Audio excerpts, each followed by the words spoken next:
Olá, eu sou o José Trajano e faço Pontapé. Sabia que aqui na Central 3 você não é um mero ouvinte? Nos ajudando a partir de R$14 através do Apoia-se. Você se torna membro do Clube Central 3, onde concorre a prêmios exclusivos, além de participar de um grupo de discussão sobre o conteúdo dos nossos podcasts. Acesse apoia.se/Central 3 e colabore com a mídia livre e independente. Cristo Redentor, braços abertos sobre a Guanabara.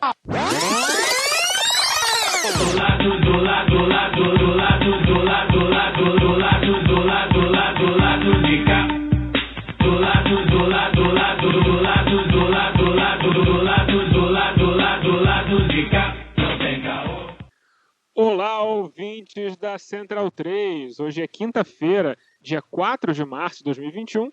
Meu nome é Alciso Canete e sejam bem-vindos ao episódio 184 do Lado B do Rio. Estou aqui no estúdio Rosa Luxemburgo com os meus amigos e uma amiga painelista.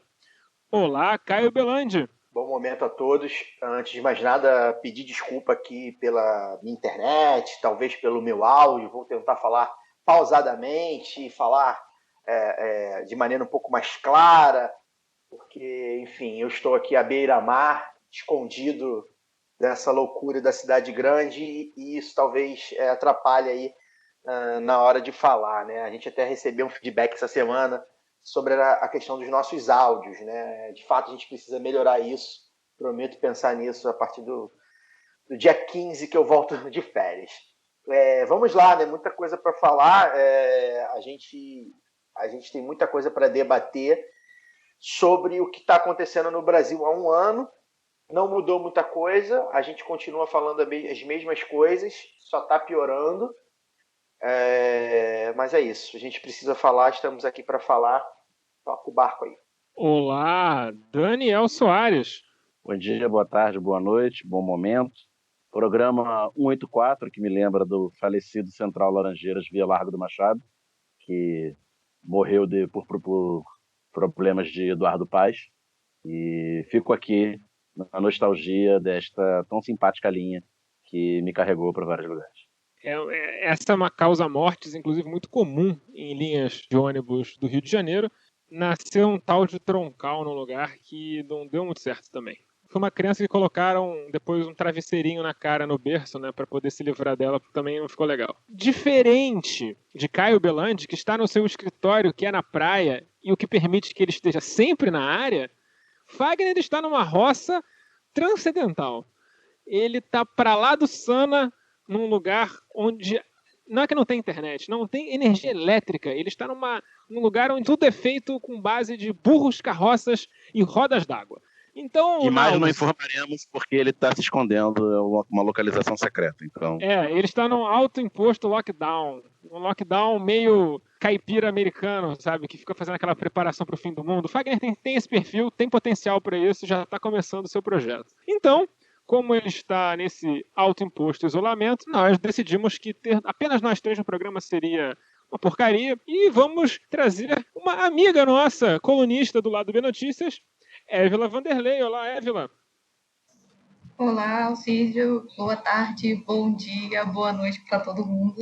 Então, eu estou muito feliz de estar aqui, porque eu comecei a ouvir podcast pelo Lado B, já xinguei o Caio por causa do flamenguismo nele no Twitter, fiz essas coisas que não deveria mais fiz. Estou bem feliz mesmo de estar aqui debatendo no Lado B, trazendo as tristezas que o Brasil ele nos obriga, né, a viver essa depressão contínua. Então, eu espero que consiga estar à altura de vocês hoje. Só para avisar, eu vou avisar duas coisas. Primeira coisa essa gravação está sendo feita em internets muito ruins, o que vai gerar um áudio abaixo do nosso normal, que a gente sabe que não é tão bom assim. Em segundo lugar, já começo com uma explicação, que está com esses ois e tudo mais, voltou para o modelo antigo, por quê? Porque o nosso convidado de hoje, o Zoelson, ele teve um pequeno mal súbito aí. Tá lá, nada grave, não parece que não é Covid, parece que é uma questão médica mais simples, mas ele não tá legal, enfim, não estava disposto para gravar, foi uma coisa que aconteceu muito em cima da hora, então a pauta caiu e ele vai estar com a gente na semana que vem. Esperamos que tudo der certo com a saúde dele, e há de estar, e gravaremos o programa que foi proposto para essa semana, na semana que vem. Então essa semana a gente vai fazer um programa um pouco mais freestyle.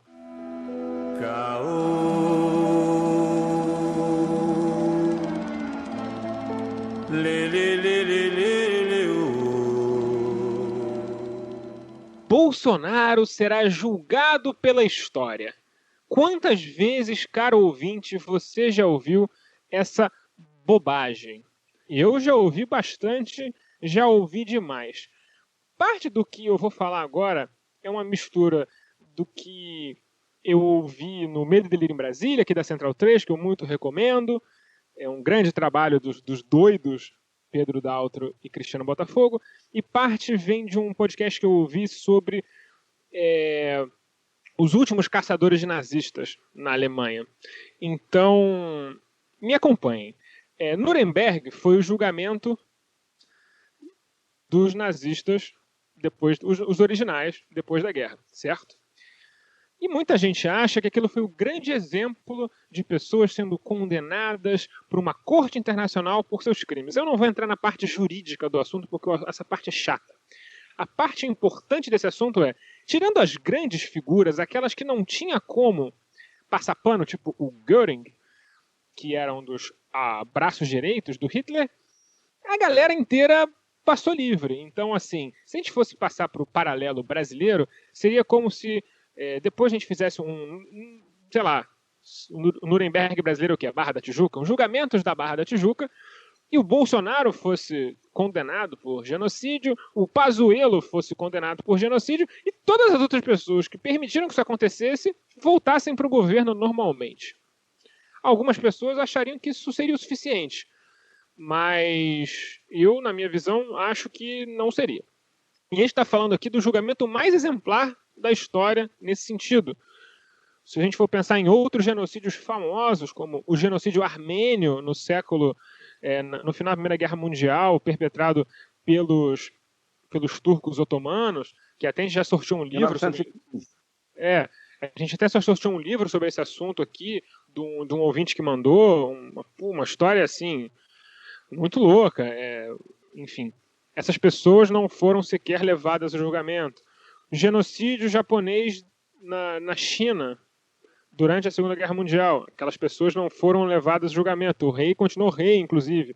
Os generais continuaram generais. Nada aconteceu com essas pessoas. O normal é que genocidas fiquem de boinhas depois disso. E se você acha que o Tribunal Penal Internacional faz alguma coisa diferente, se pergunte por que George W. Bush nunca foi julgado por lá. Você vai dizer, porque os Estados Unidos não é signatário, não sei o quê. Mas o fato dos Estados Unidos poder não assinar um tratado como esse mostra a sua validade. Ele tem uma utilidade muito específica, que é para condenar membros de estados falidos, leia-se, líderes negros africanos, por eventuais crimes contra a humanidade. É para isso que aquilo serve. Bolsonaro jamais será julgado por lá, e por aqui também não será julgado da maneira que ele merece. A pandemia jamais será tratada da maneira que ela merece, porque as pessoas que estão no poder são aliadas da burguesia, e a burguesia é sócia dessas pessoas. A gente vai entrar nesse tema mais aprofundado no final do episódio, mas eu acho que é uma coisa importante para ser dita no começo, porque amarra uma série de coisas que a gente vai tratar nesse programa. Hoje vai ter um tema muito carregado no jurídico, então se preparem, porque tem muitas coisas acontecendo nesse mundo, então a minha voz vai encher o saco de vocês. Fala lá, Caio. Eu até escrevi sobre isso, né? Eu acho que seria mais simbólico mesmo do que efetivo, mas a gente lembra que a história ela pode até julgar, né? Não sei se ela julga ou não. Mas aqui no Brasil, a gente tem vários exemplos de que a história se julgou, absolveu, né? Os colonizadores viraram heróis, né? Os bandeirantes viraram heróis, os generais da ditadura militar de 64, os que não viraram heróis, viraram nome de estrada, nome de rua, morreram de velhice, soltos, né? Então, os exemplos aqui no Brasil, tanto os recentes quanto os mais antigos, mostram que aqui no Brasil, se em outros lugares do mundo acontece ou não, a gente pode até debater. Mas aqui no Brasil é certo que a história não julga ninguém, e quando julga, absolve, né?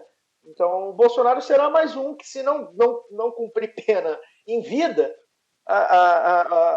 o nome dele será absolvido, né, de alguma forma, né? Então, enfim, a gente vai falar mais sobre isso, mas eu só queria fazer essa parte. Gente, no Brasil tem monarquista, bicho. Monarquista, um sistema político que era baseado na sustentação da escravidão. Tem gente que defende esta merda até hoje. Então, assim, não acho que não vai ter bolsonarista daqui a 30 anos falando dele como se fosse uma espécie de Enéas Carneiro. Exatamente uma parte sobre isso.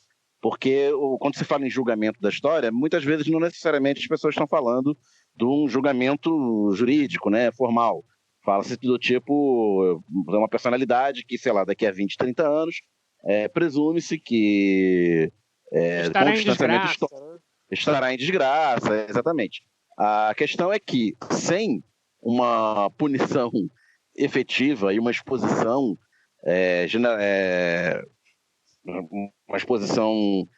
sistemática dos crimes dessa gente, como não foi feito após a ditadura, passado o desastre, daqui a 20, 30 anos, é isso, vai ter bolsonarista como tem hoje defensor da ditadura militar.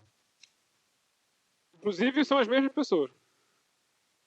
Só acrescentando um pouco nisso, né? Porque eu não sou uma pessoa punitivista, muito pelo contrário, eu debato muito anti-punitivismo, mas quando a gente trata de fascista, né, o tema não está necessariamente sobre punitivismo ou não.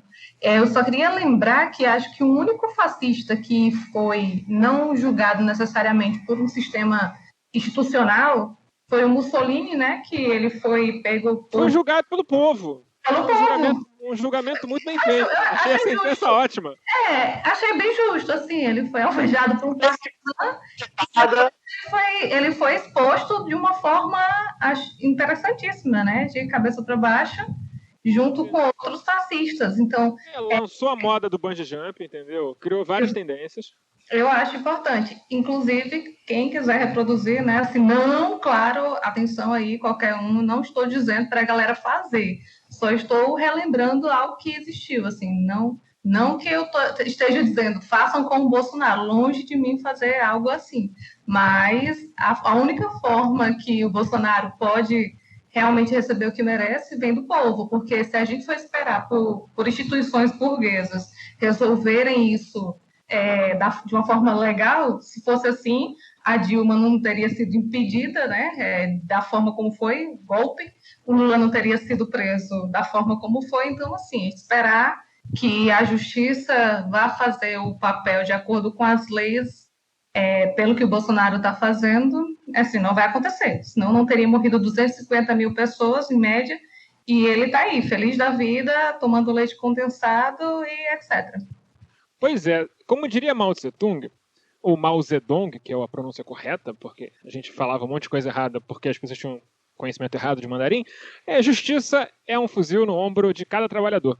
Mas desejar coisas ruins para o presidente Bolsonaro pode ser ruim para você, ouvinte. Tome muito cuidado, isso não é brincadeira.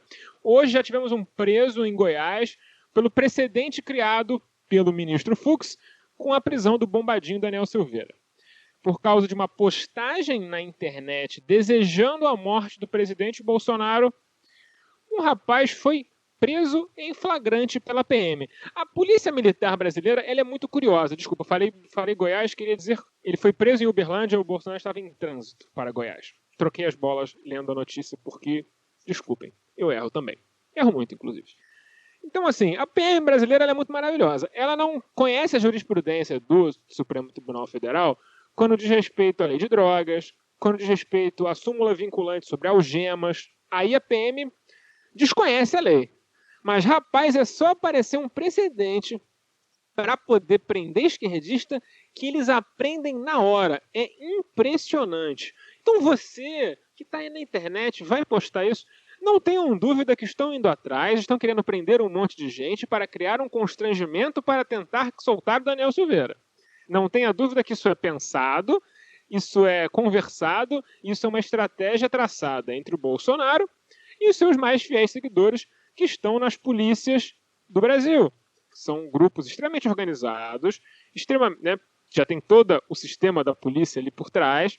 Então, fiquem de olho, porque para rodar por causa disso é uma bobagem. Então, evitem porque a gente está vivendo um momento onde eles vão jogar esse jogo, digamos assim, jogo duro, legal, aquelas coisas que as pessoas usam para amolecer o golpe, né? Foi um jogo duro constitucional, então estão fazendo um jogo duro legal agora para tentar criar um constrangimento político com o STF para tentar fazer com que eles soltem o bombadinho sem que ele tenha que passar pela comissão de ética, isso, que o mandato dele corre o risco de ser cassado e tudo mais. Então, assim, isso que dá também, né? Fica a lição aí para o ministro Fux, que quando a gente usa a lei da ditadura para tentar fazer alguma coisa, ela geralmente morde a gente na nossa bunda, porque ela é uma lei da ditadura. Sobre isso, tem aqui, né? Foi em Uberlândia. É inacreditável, né? Inacreditável mesmo, né? Comparar, inclusive, com o Daniel Silveira, que grava um vídeo citando nomes, etc. Né? O rapaz tweetou assim, né? Gente, Bolsonaro em Uberlândia amanhã, alguém fecha virar herói nacional. E ele foi preso, e outras pessoas que comentaram nesse post dele, né? Teve uma aqui que foi, só precisa de uma arma. O outro acho até que foi um pouco mais incisivo, né? Se vier a Uberlândia, voltará para casa no caixão. Não é ameaça, é comunicado. Acho que são tons diferentes, né, inclusive. Mas enfim, isso aí seria um debate mais jurídico. Parece que também estão sendo investigados. Isso nas redes sociais a Dilma e o Lula, quando eram presidentes. Pois né? Assim, quando nós somos ninguém, né? E o rapaz aqui, acho que é jornalista até, que foi preso, pelo menos no Twitter dele tá assim, é um pobre coitado, né? Somos como nós aqui, né? Não tem poder, não tem dinheiro, não tem fama, né? Um famoso, de repente, tem aí outras prerrogativas, serão mais caros, né? Pro regime, né? O regime não vai pegar, de repente, aquele Hélio, esqueci o nome do colunista, né? Que falou que o Bolsonaro precisava... Schwartzman? Não lembro, acho que é um nome difícil assim.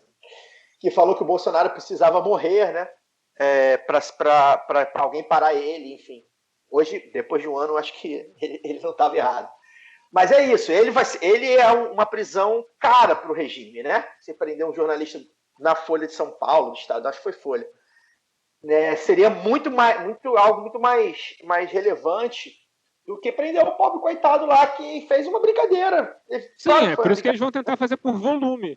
Que é muito mais fácil constranger fazendo volume com Zé Bunda do que prendendo, sei lá, alguém importante, tipo, entre aspas, importante, famoso, influente, enfim. Isso.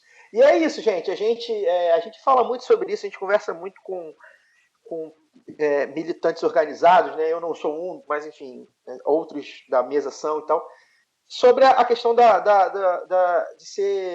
voluntarismo, né? De você achar que você sozinho pode, enfim, resolver. É claro que a rede social vira um desabafo, né? Quantas vezes a gente já não desejou a morte, ou enfim, eu fui um, né?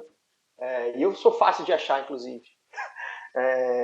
Mas a gente não pode, porque é isso, né? O rapaz aí vai ser preso, né? Tá preso, pode passar alguns dias na cadeia, vai ser muito provavelmente condenado, e aí tem uma vida toda modificada por causa de uma coisa que, enfim, em tese, era só o quê? Né? Só uma brincadeira para viralizar, né? E também não modifica nada, né? Qual é a força desse tweet? Né? Nenhuma contra o Bolsonaro, nenhuma, né? Ele jogou contra ele mesmo. E a gente precisa de estratégia em certos momentos, né? Claro que a gente desabafa, eu sou um que xingo pra cacete e tal, mas assim, a gente precisa ter noção que a gente, cara, o PM vai chegar na gente, vão chegar 2, quem for mais fortinho, vai chegar 2 PM na gente, filho, já era, a gente tá em cana, entendeu? Aconteceu hoje também, aí a gente já vou puxar esse fio, né? O André Constantini, um líder de favela aqui do Rio, militante do PT, comentarista da TV 247, foi preso pela PM na Cinelândia. Quando falou mal da Polícia Militar, a Polícia Militar estava ali, né? Olhando ali o ato. Ele falou que, sei lá, atingiu a moral da instituição PM. Vai se fuder, né? Basicamente, o André falou que a PM estava matando preto e pobre todo dia. E ele foi preso por isso, foi detido, né? Enfim, estava na delegacia e tal. Então é esse o nível, né, do que a gente vive. Isso aí também não é novidade, né? Vamos ser justos. A gente nunca deixou de viver isso, mas isso está só se agravando, aumentando, né? Porque o regime é isso, né? O regime Bolsonaro é isso. Ele não tem vergonha de fazer isso, né? O a gente falava isso. esquina se sentindo obrigado. E assim, quando o Daniel fala isso, eu acho que é muito importante lembrar que essa frase do guarda da esquina vem do Pedro Aleixo na declaração do AI-5 na ditadura militar. Então, assim, talvez... Pedro Aleixo, que era vice-presidente da República do regime militar. Eu acho que é interessante uma coisa que o Fagner fala muito, muita gente fala muito, mas o Fagner fala no nosso grupo bastante, então eu acabo lembrando, que ditadura não tem festa de lançamento. Então, assim, na minha visão, e uma coisa que eu já falei aqui muito no lado B, que Constituição não dá para rasgar um pouquinho e esperar que vai ficar tudo bem. O que foi feito contra a Dilma ia gerar repercussões políticas, jurídicas, práticas, sociais, muito além daquilo, né? Gerou a eleição do Bolsonaro, em grande parte. Duvido muito que se, em vez do impeachment, a estratégia do PSDB fosse sangrar a Dilma por 4 anos, num mandato horroroso, e com a Veja incensando o Geraldo Alckmin, o resultado da eleição fosse o mesmo. Podia até ser o Bolsonaro eleito? Podia. Mas eu acho que talvez o Alckmin tivesse, sei lá, mais do que 30 votos. Então, o que mostra também até o tamanho do fracasso da estratégia do PSDB, né? Que matando o seu maior inimigo se matou junto. Enfim, o que eu quero dizer é que quando você destrói um sistema jurídico de ainda mais numa democracia jovem, de um país que está muito acostumado a rupturas institucionais terminarem em regimes ditatoriais, como o Vargas fez, como os militares fizeram, como houve, né, até se for para pensar, o fim da monarquia foi uma transição não democrática, né? Foi um tipo, rala peito daí, os seus embotado esquisito, vocês estão fazendo merda. Então, assim, é sempre assim. A própria transição do Pedro I, Pedro II é esquisita pra caramba. Tudo no Brasil é feito meio que na base da canelada, né? Então, assim... Golpe, né? Eu não vou chamar de golpe, porque, eu vou chamar... Os monarquistas adoram se fazer de vítima do maior golpe militar da história brasileira. Eu não vou dar esse prazer para eles. Eu vou chamar, no máximo, de uma canelada militar.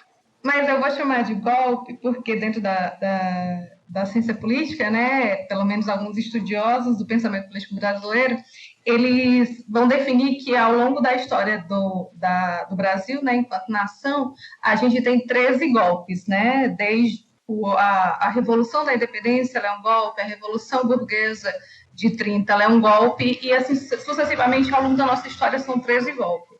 E aí, como eu trabalho, eu acabei nem falando, eu trabalho com pesquisa, eu pesquiso Nordeste, né? E para entender Nordeste, eu tenho que entender Brasil. Então, eu trabalho com o conceito de democracia restrita. Não é que a nossa democracia ela é jovem ou qualquer outra coisa, mas ela é independente da sua época, os poucos momentos de democracia que a gente teve, ela nunca foi uma democracia plena, não aquele modelo republicano de países do capitalismo central. Ela sempre foi um pacto entre burguesias, ela sempre foi um pacto entre elites. Então, ao povo sempre foi dado esse pouquinho, nessas migalhas, que a gente sabe bem, mesmo nos governos do PT, você dá um pouquinho para as pessoas não reclamarem e continuarem vivendo as suas vidas, e aí quando a gente tem essas crises, aperta tudo de novo e mais um golpe. Eu lembro muito do Jones Manuel falando, né, que o pacto ele se encerra em 2016, né, e a gente está dentro de uma nova era desde então. E aí o que eu queria apontar é que quando a gente fala assim, sobre a gente não acertar contas com a ditadura ou não acertar contas com governos repressivos de uma forma geral, tem muito a ver como o brasileiro enxerga a democracia. Porque para o brasileiro, essa democracia ela é muito realmente restrita. Então, para o cidadão comum que mora na favela, que sabe que a polícia vai entrar com um fuzil apontando para sua cara, eu perdi as contas de quantas vezes o Fagner falou que não sai de guarda-chuva porque tem medo que a polícia confunda o guarda-chuva dele com uma arma e atire nele. E eu acho que o Fagner, como tantas outras pessoas do Rio de Janeiro, que a gente sabe que é uma das situações mais complicadas do Brasil, né, por assim dizer, por mais que a gente tenha uma PM terrível na Paraíba, mas não se compara a PM do Rio de Janeiro, a forma como as milícias se instituíram por aí. E aí, quando eu estou falando isso sobre a questão da democracia, porque tem estudos recentes falando que cada vez mais uma porcentagem maior de brasileiros se importam com a democracia.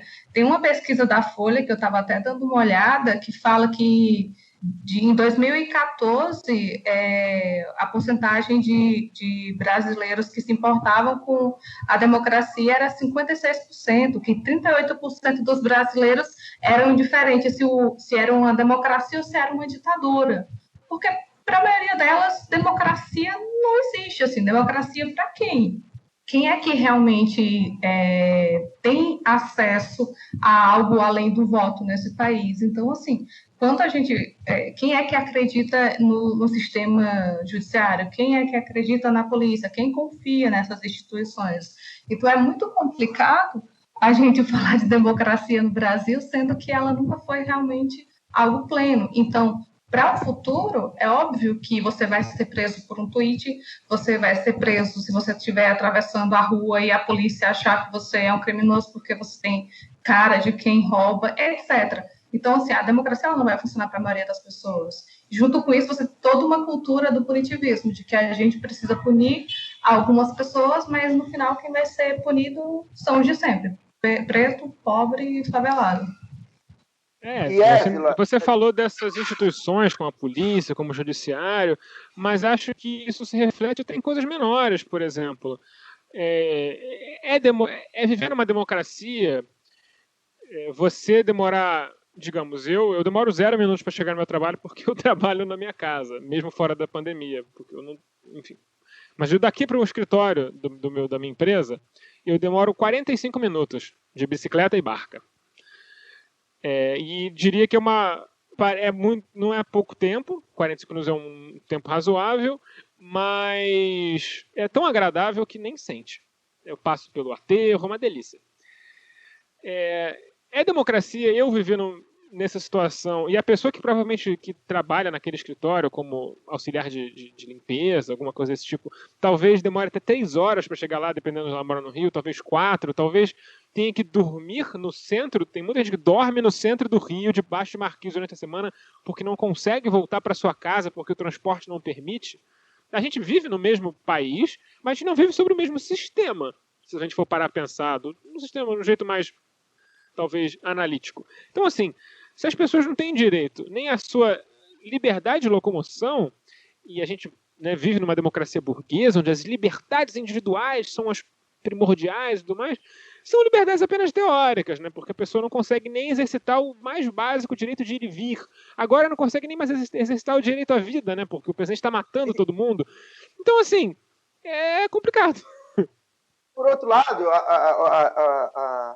o assunto que foi levantado, que a Evelyn levantou muito bem, tem um outro lado, Eu conversava, é óbvio que é uma percepção empírica, mas acredito que já haja bastante estudo sobre isso. Eu converso muito com o pessoal mais antigo sobre a questão da ditadura militar no subúrbio do Rio, de onde eu sou, E Maria da Graça, na década de 50, 60, era bem rural ainda, e começa a crescer só na década de 70, Mas, assim, a sensação que as pessoas tinham, durante a ditadura militar em Maria da Graça não difere do que era antes, assim, Você não tem você não sente a presença dos militares como eram, por exemplo, nos locais de classe média, do centro para a zona sul, por exemplo, Então, é uma percepção também da ditadura militar que a gente vê aí vivo, inclusive né, os que são amantes da ditadura, dos viúvos e viúvas da ditadura militar, sobre, por exemplo, andar na rua, né? Porque a ideia da ditadura militar era manter aquilo ali, né? Ou seja, o nível de analfabetismo... Mas eu vou te falar, isso é mentira.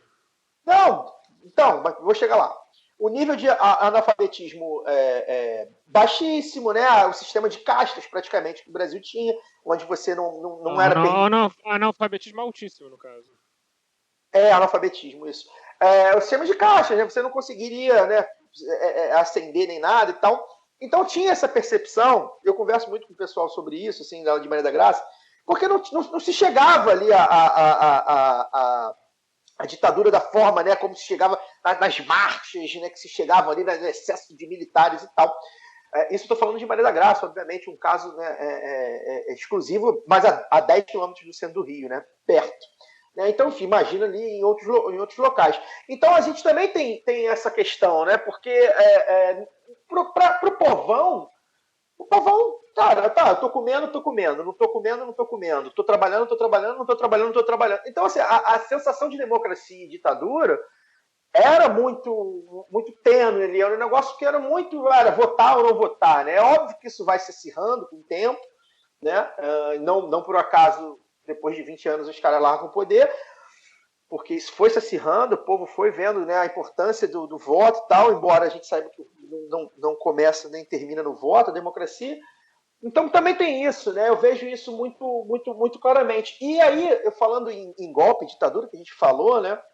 Acho que é importante a gente frisar nesse momento aqui, né, sobre o golpe militar, né, uma ditadura não ter coquetel de lançamento.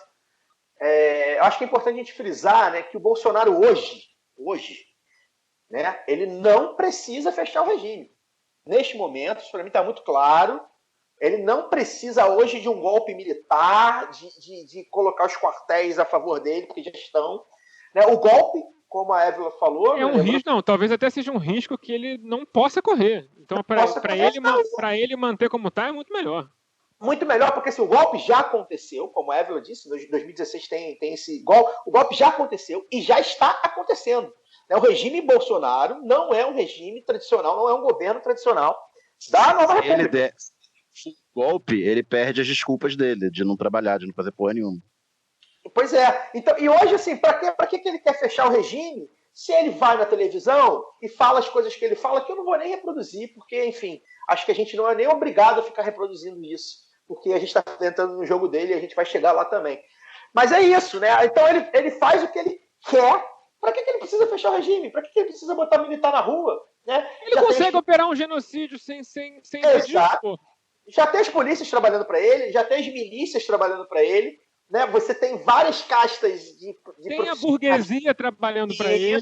Isso. Então tem a associação de médicos lá, que emite aquela nota lamentável. Conselho Regional de Medicina do Distrito Federal, que são um bando de filhos da puta que faz quem defende uma coisa dessa, sendo um profissional de saúde, não tem outra palavra, é um filho da puta, é uma pessoa que coloca a vida dos pacientes, pega o julgamento de Hipócrates e joga no lixo, queima, come, porque eles estão literalmente desejando dano, desejando perigo para as pessoas que eles juraram proteger. Então, assim, são pessoas que deveriam ter seus registros cassados, impedidos de praticar medicina, que são uma vergonha.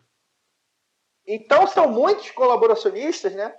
Aqui acabou de abrir aqui para mim, né? Deltan Dallagnol, Sérgio Moro, tudo isso é gente, né? E seus pupilos, né? No judiciário e no Ministério e tal. Cara, isso tudo é, inclusive congressistas, isso tudo é gente que sustenta. Mercado financeiro que se beneficiou de um grande insider trading, né? De uma grande informação privilegiada para estourar a boca do balão, ganharam dinheiro pra cacete com essa palhaçada da Petrobras. Foi um baita de um esquema, entendeu? Então, assim, tá todo mundo feliz, né? Tá todo mundo feliz, porra. O regime já está fechado, é bom a gente lembrar disso. É claro que até 2022 as coisas podem mudar. Há pessoas estudiosas, né, que acham que pode haver uma ditadura de fato, né, no Brasil, e eu também não descarto. Inclusive quando o Barraci ele perder a eleição de 2022, eu não duvido nada que ele se recuse a sair do poder. Ele já está preparando isso há 6 anos, que a urna vai ser fraudada. É possível. Então é isso. Mas hoje não precisa. Para que o Bolsonaro vai colocar os militares de farda se ele consegue colocar os militares de terno e gravata nos ministérios e nos cargos, né? Para que ele vai fazer isso, esse movimento, né? Hoje não precisa.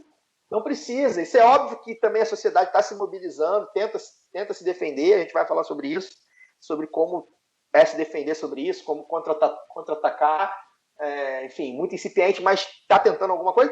Mas para ele hoje está muito cômodo, né? Para que ele vai mexer nisso? Golpe militar, ditadura militar? Não, hoje é um regime Bolsonaro. O que a gente está vendo, a gente jamais imaginou ver com, por exemplo, Fernando Henrique, ou Geraldo Alckmin, ou José Serra, ou Aécio Neves. O Aécio, que é um dos colaboracionistas, diga-se de passagem direta, jamais falaria e faria as coisas que esse cara está fazendo. Então não é o normal, né? O Ciro Gomes, o Lula, o Haddad, a Marina Silva, a Heloísa Helena, ninguém. Então a gente já está num regime diferente da democracia burguesa que a gente se acostumou a ver, pelo menos desde 2016. E para isso, por enquanto, tem sido suficiente para fazer a limpeza social que está sendo feita, o genocídio que está sendo feito, mudar a questão cultural do Brasil, né? Você atacar a cultura, a saúde pública, as artes, enfim, de todas as formas. Então a gente já está nesse regime. Não, voltando para o assunto da Évila, que ela falou sobre punitivismo, sobre esse seletivismo penal, acho que é muito importante falar do tema de polícia pede a prisão de MC Pose do Rodo, Marquinho do Jaca e Negão da BL, e mais 11 por realização de bailes funk na pandemia. Porque é o seguinte, se você mora, sei lá, em Ipanema e chama 40 pessoas para um churrasco na sua cobertura, você está exercendo o seu direito, a sua liberdade individual, está exercendo a sua consciência e está tomando uma decisão adulta. E aí você não pode ser punido por isso. Imagina só, você vai bater alguém lá na sua cobertura em Ipanema. Mas, se você for num baile funk na favela, aí o que você é? Você é um risco à saúde pública. Então essas pessoas estão sendo perseguidas pela polícia, sempre com ilações de associação ao tráfico que nunca se provam, porque prova é coisa de branco, prova é coisa de rico, prova não é para essas pessoas. Essas pessoas não precisam ter provas para serem presas, né? Então, é isso, assim, é uma notícia curta, porém muito importante de ser dita, porque é isso, e essas pessoas, elas são as únicas que não podem aglomerar num país onde os próprios bolsonaristas defendem a aglomeração. Mas se botar a palavra funk no meio, aí não pode. Aí não pode. Porque, pelo menos por coerência, você espera, se houvesse algum tipo de coerência nesse governo, o Bolsonaro deveria fazer um pronunciamento defendendo o Pose do Rodo, defendendo o Negão da BL, falando que tem direito a se aglomerar, porque, afinal, eles estão sendo os verdadeiros machos. Né? Tem medo de vírus, usar máscara é coisa de viado, de acordo com o presidente. Então, macho é quem vai no baile funk sarrar no meio da pandemia. É macho pra cacete, né? Como é que essas pessoas não estão sendo defendidas? Por que será que elas não estão sendo defendidas? Eu acho que tem a ver com a concentração de melanina na pele delas, mas eu posso estar enganado. Eu lembro, tô meio perdida no tempo desde o começo da pandemia, mas se eu não me engano, tem um texto do Caio no site do Lado B sobre a época, a prisão do Renan da Penha. Acho que é do Caio, né, Caio? O texto do Renan da Penha, que se você pensar, as proporções são mais ou menos, é a mesma coisa, né? Uma forma de prender funkeiro. Aí você só arruma um motivo diferente. E aí eu ia, como acredito que acho que não dá para fazer esse debate aqui, até porque a gente tem 1 milhão de assuntos para tratar, aí eu queria recomendar um Revolu Show, acho que é o Revolu Show 83, eu até abri aqui, que é Criminologia Crítica e Abolicionismo Penal. E aí é com a Vera Malaguti, com o Jones, acho que com a Gabi Nascimento, Samuel Silva Borges, e eles vão falar sobre como é que o sistema legal funciona, né, no Brasil, e como é que ele reproduz como é que ele reproduz o racismo.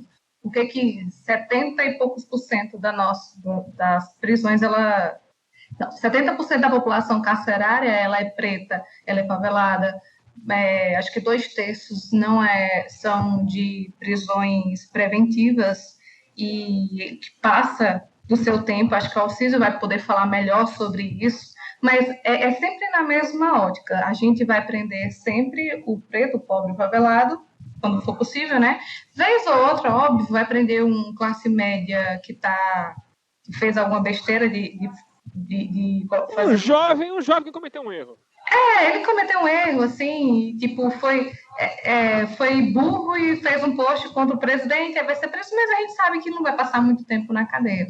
Mas outros casos que tem, como você disse, essa pessoa fenotipicamente não branca, né? Ela vai ser presa por muito mais tempo se não morrer com uma bala perdida da polícia, né? Etc. Então, assim, é muito louco como cantores sertanejos vão fazer seus shows, cantor até engraçado, né? Porque o Djonga, que é um cara que acho que a esquerda admira muito, aglomerou durante essa pandemia, fez um show, foi bastante criticado, e por ele ter hoje um pouco mais de grana, nada aconteceu com ele, né? Além das críticas. Só você vê o Belo, aquele rapaz que é um notório colecionador de tênis, né? Uma coleção de tênis mais sofisticada do Rio de Janeiro, né? Coleciona tênis AK, tênis AR, ele conseguiu fazer a festa, aglomerar e sair com um pedido de desculpa e dizendo que não tinha como saber que ia ter uma aglomeração no show ao vivo dele. Ah, claro. E é isso mesmo, né? Porque a gente pode falar de racismo, mas nunca sem pensar a classe. Porque não é só porque ele é preto, mas porque ele é preto, favelado, pobre. Porque, como eu falei, o Djonga é preto também, mas hoje ele tem ele está num nível social que permite que ele faça um show, aglomere, e as imagens do show do Djonga mostram que tem muita gente durante essa pandemia, o Belo também, e nada vai acontecer com eles, mas alguém que não é tão famoso, não é tão rico, ou tem até grana, que era o caso do Renan da Penha, mas represente algo ainda, seja funk, favela, isso jamais será permitido. Só para emendar no que você falou, Évila, sobre a população carcerária brasileira, eu obviamente boa parte do que você falou está correto, sobre as prisões temporárias, em grande parte, todo esse conceito da extensão da preventiva e tudo mais, é complicado, essas coisas são, na minha opinião, extremamente maltratadas pela justiça brasileira. Mas tem um dado, acho que também é importante, que quase 70% das pessoas que estão presas por apenas 3 tipos penais: tráfico, roubo e furto. Imagina-se que a prisão está cheia de homicidas, mas isso não poderia estar mais distante da verdade. Então fica também essa informação que eu também acho relevante. Em grande parte da população... Um amigo do direito me informou que parece que 8% dos crimes contra a vida, acho que é assim o termo do direito, porque tem uns jargões que para mim são... crimes contra a vida são... 8% só são investigados. Eu pensei que eram solucionados, mas ele falou que eram investigados, e aí... mas deve ser... Obviamente tem taxas diferentes pelo país. Não existe um número unificado nacional, você vai ver só isso em pesquisas de mestrados e doutorados, e como esses números são pouco confiáveis, eles acabam sendo... acaba que a própria pesquisa não tem uma confiabilidade tão alta. Mas o índice de resolução de homicídio no Brasil é baixíssimo, acho que é 3 ou 2%, alguma coisa assim. Então, daí você imagina, né? E, em grande parte, isso acontece por 2 grandes motivos, né? Porque boa parte desses crimes é cometido pela própria polícia e não vão investigar, ou porque eles são cometidos em áreas onde a polícia faz questão de não participar. O Estado, não a polícia, o Estado faz questão de não estar presente, né? Inclusive, pelo contrário, acho que eu diria que a única participação do Estado naqueles territórios é a própria polícia, então até me faço corrigir aqui. Então é uma coisa, de fato, muito complicada. E provavelmente você vai ver aí que talvez na questão de homicídios ainda haja uma prevalência maior de não pretos e não pobres dentro da cadeia, porque muitas vezes, como a maioria dos homicídios é feita por alguém que você conhece, né, a chance de você ser morto por alguém que você conhece é muito maior que por um completo desconhecido. Isso vale para a maioria dos crimes, né? homicídio, estupro, lesão corporal. Quando alguém de classe média mata alguém, a maior chance é que seja também alguém de classe média, que também tem como puxar as suas cordinhas e fazer com que a justiça aconteça para essa pessoa, né? Então, aí vira um duelo de influências, e aí, enfim, rolam mais prisões até, se você for para pensar, o que é uma loucura. Mas por crimes, digamos assim, eu tive um professor na Emerge, que ele era procurador da República, né, promotor do Ministério Público Federal, e ele era do Ministério Público Estadual e passou para o Federal, e a justificativa que ele deu foi, não, porra, porque eu fui para o MPF porque o trabalho do Ministério Público Estadual é chato, é repetitivo, e eu só prendo bandido pé de chinelo, não fez direito a ficar prendendo preto. Então, assim, é isso. Tipo assim, não tem uma outra coisa pra fazer. É só isso que eles fazem. É só isso. A máquina funciona assim, né? A máquina gira em torno disso, né? Isso é muito claro, né? Quando a gente vê, nesse caso aí do Municipores e tal. Teve o caso do rapaz também lá na Bahia, né? Que acho que a Evelyn citou em off. É muito um rapper, né? É muito claro esse tipo de caso, que é para dar satisfação para a sociedade, né? Para dizer que está fazendo alguma coisa, embora, como vocês falou, confrontando diretamente tudo que o presidente da República acha que tem que fazer, né? De uma forma geral, isso dá, e a mídia se alimenta disso, né? A mídia se alimenta dessas imagens. É importante para a mídia hegemônica empresarial mostrar isso, né? Criminalizar a pobreza é o trabalho principal da mídia, é o que ela faz o tempo todo. O Cidade Alerta serve para isso. Não há uma porque função, né? o Cidade Alerta faz sucesso não porque mostrando as imagens tétricas dos crimes, é o confronto com o cara preso que faz audiência. É aquela humilhação, é a coisa do, tá vendo? Olha a pessoa que está sendo presa, olha quem é. Não vai fazer nada, né? Não, é todo aquele subtexto, é o subtexto do. Por tá que vendo? você estava saltando? Tá vendo? A gente finge que não é racista, mas olha as pessoas que estão presas. Não tem como. Não é racismo, é ciência, sabe? Esse é o subtexto desse tipo de programa, né? Sem dúvida. E isso se alimenta, né? E aí, quando você vê esses MCs, e aí esse meu texto do Renan da Penha, foi em 2019, se eu não me engano. Foi na época da primeira. Nem lembro mais agora. Mas enfim, eu abri ele aqui.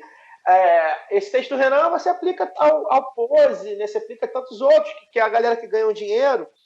E você não tem mais, hoje acho que tem uma mudança aí de geração, que eu percebi, pelo menos eu tenho visto mais nos últimos anos, na última década e tal, que é a questão de você não ter mais aquela coisa do sair da favela, né? Eu quando era mais jovem, você ouvia muito isso, vencer na vida para sair da favela. Hoje eu acho que a favela ela já bate no peito e fala que dá para vencer ali, vamos tentar melhorar ali e tal. Enfim, uma outra questão, mas eu vejo isso muito claro. Então, assim, é um rapaz que provavelmente poderia ter saído da favela se quisesse, ganha lá um bom dinheiro fazendo os shows dele lá, é famosinho e tal. E não, prefere ficar ali, cara, gosta ali é o ambiente dele, onde foi criado. Ele foi criado com traficantes varejistas de droga. É óbvio que ele foi criado com traficante varejista. É óbvio que ele conhece o chefe da Boca de Fumo, que está do lado da casa da tia dele, que mora ali desde 1975, né? E aí vem essa porra de, por exemplo, né? Eu não sei exatamente quais são os artigos que eles estão sendo investigados, mas normalmente tem aquele famoso Associação para o Tráfico, né? Que é o artigo para prender favelado, basicamente, que só associa para o tráfico quem conhece favelado que vende droga, né? Então, a Associação do Tráfico é a vadiagem do século XXI, né? Pô, perfeito, Daniel, perfeito. Porra, é isso, né? Tipo, cara, é óbvio, tu conhece alguém, porra, olha, eu no asfalto, cara, né? Eu nunca fui de subir favela nem nada. Eu no asfalto eu conhecia uma porrada de vapor, de como é que era o nome, que entregava droga, caralho. Aviãozinho, porra, eu conheci um monte, cara, no asfalto, sabe? A 500 metros do Jacarezinho. Porra, imagina, né? Porra, aí sentava ali. Eu nunca fui de ficar muito na rua. Já era mas as gerações anteriores, né? Ficavam ali na rua conversando com o cara pô, subindo. Imagina, né? A merda que dava, né? Você, porra, tá ali com o cara que, pô, o cara tá sendo, né, vai ser pego ali porque tá levando droga, cara. E é muito louco a gente pensar nisso, né?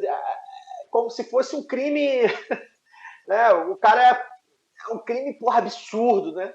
Cara, é um negócio muito surreal, assim, né? A gente vê o que está acontecendo com o presidente da República.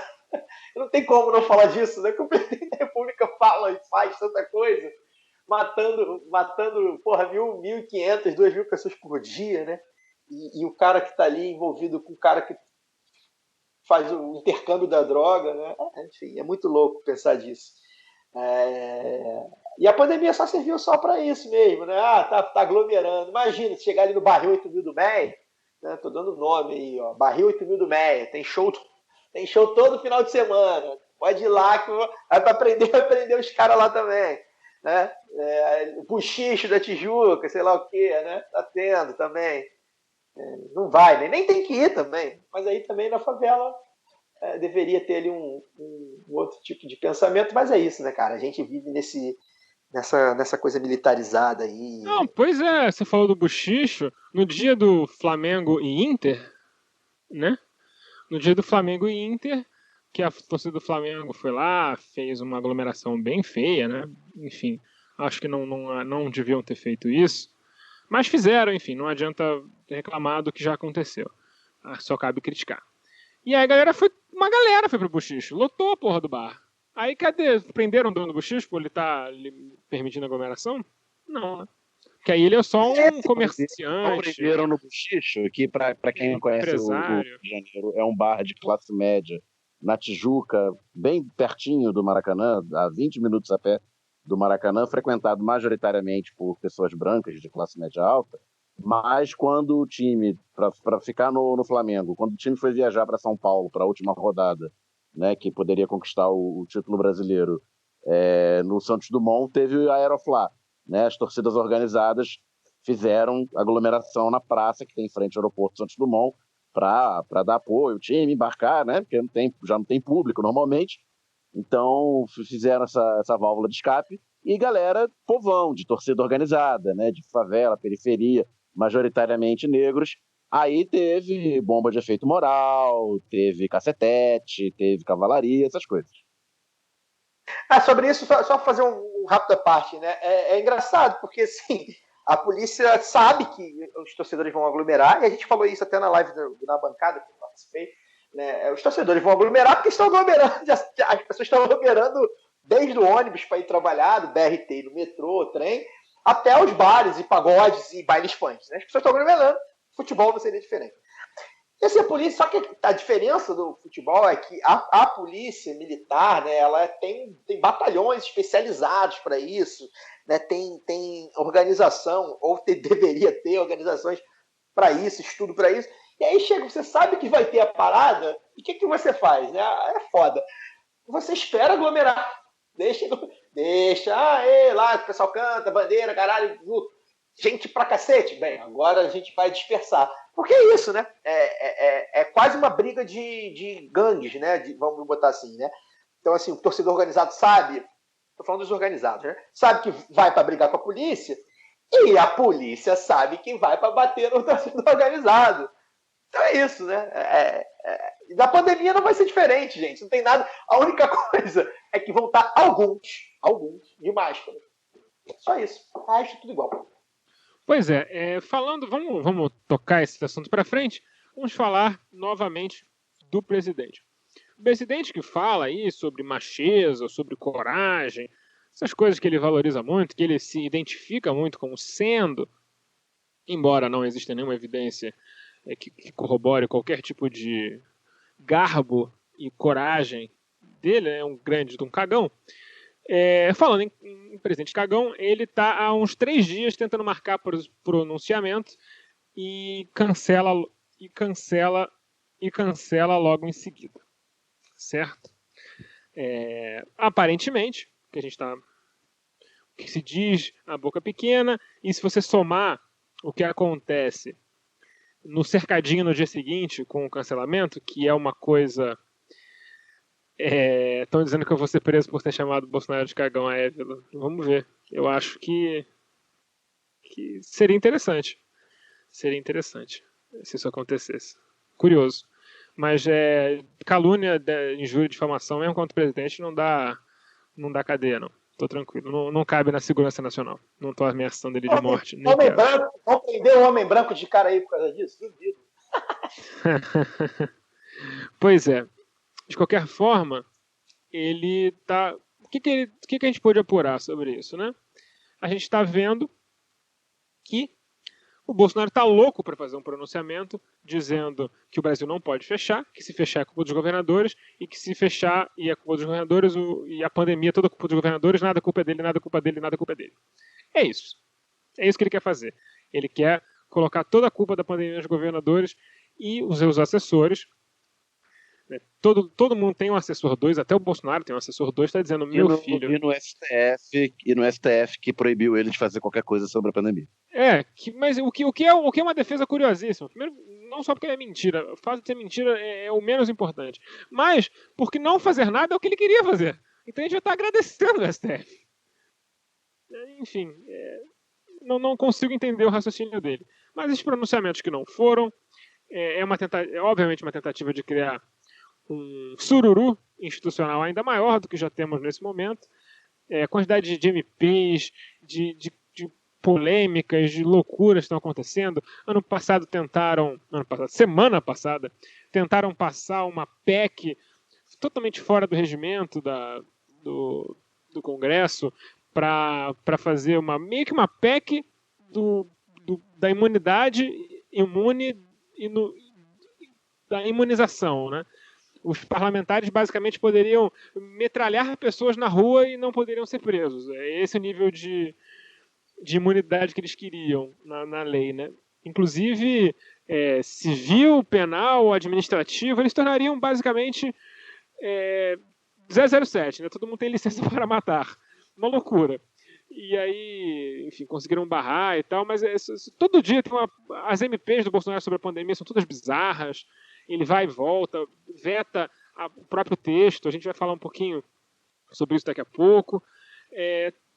Claramente é um governo que está tentando agradar pessoas demais, talvez não esteja sendo bem sucedido, e como ele não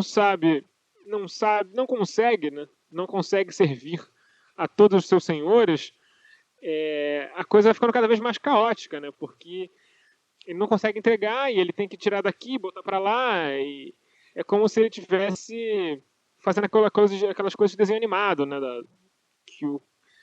É uma coisa meio coiote papaléguas. O papaléguas consegue correr no ar, né? O coiote não. Então, assim, ele está no momento papaléguas, ele pode tirar o coiote a qualquer momento e tudo pode despejar da mão dele e ele ficar numa situação ruim. E conforme a popularidade dele cai, e hoje caiu abaixo de 30% pela primeira vez, sendo que se você tirar todos os evangélicos da equação, ele está com menos de 25% de aprovação, ou seja, o trabalho das igrejas evangélicas, que se tornaram um serviço essencial, graças a muitos governadores, como o João Dória, que é um cagão, né? Esse é o grande inimigo do Bolsonaro, o cara que bateu de frente com o Bolsonaro. Foi lá e fez tudo que o Bolsonaro queria. Então, falta de oposição também ajuda bastante ele, né? Então, assim, eu já vou jogar para a mesa, porque eu estou mudando de assunto, então eu vou jogar para a mesa. Como é que vocês veem essa aleatoriedade cada vez maior do Bolsonaro, essa tentativa dele insistentemente tentar se livrar de uma responsabilidade que claramente é dele? Como é que vocês estão vendo isso? O discurso cola.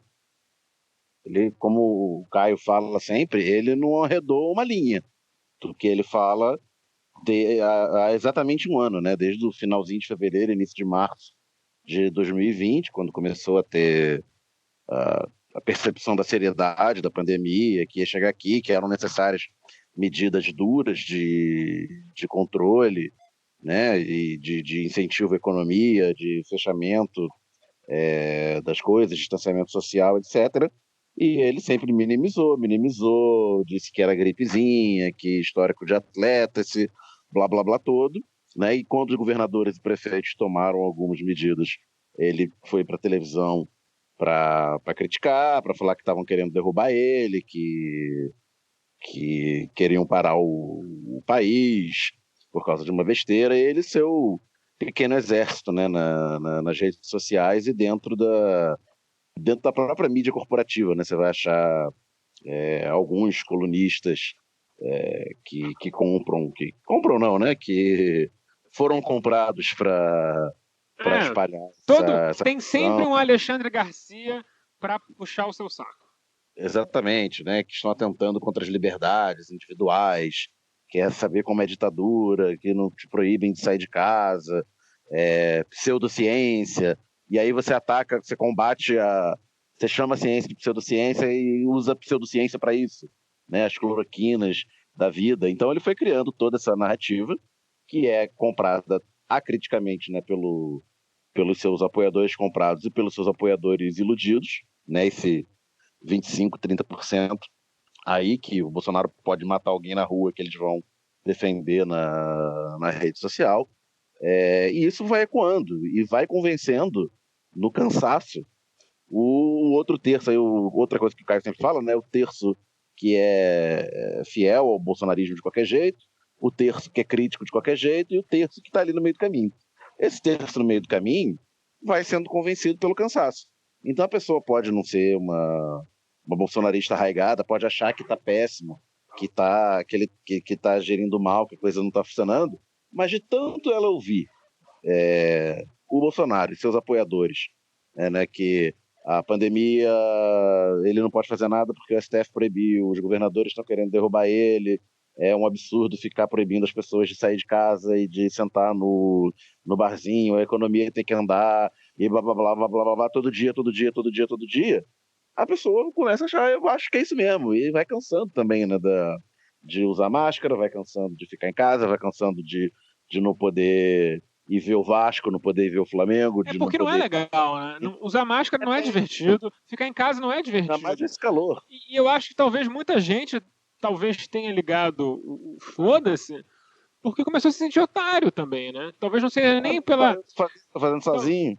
Talvez não seja nem a coisa do tipo, vou acreditar no Bolsonaro por uma conveniência, sabe, de mente. Do tipo assim, não, tô de saco cheio. Só eu que faço isso. Né? Só eu que faço isso, então já que é cada um por si, então vamos ser cada um por si, sabe? Aquela coisa meio até infantil, assim, de você estar disposto a arriscar a sua vida por uma birra. No fundo, isso é uma birra que você está. Voltando ao tema, para concluir, o Bolsonaro ele vai ficar insistindo nas mesmas coisas porque funciona, porque tem funcionado, né? E vamos ver até quando ele vai conseguir funcionar, se segurar pessoalmente, sem pisar no calo de alguém importante, de alguém grande, de alguém, aí eu digo até como corpo, né? Não pessoa física, mas num coletivo aí de pessoas jurídicas. A hora que ele deixar de ser, ele vai se dar mal na hora que ele deixar de ser funcional ao sistema. A questão é se ele vai deixar de ser funcional enquanto ele faz esse papel de grande bufão, né? E vai sobrevivendo politicamente, conseguindo manter um razoável capital político e de popularidade.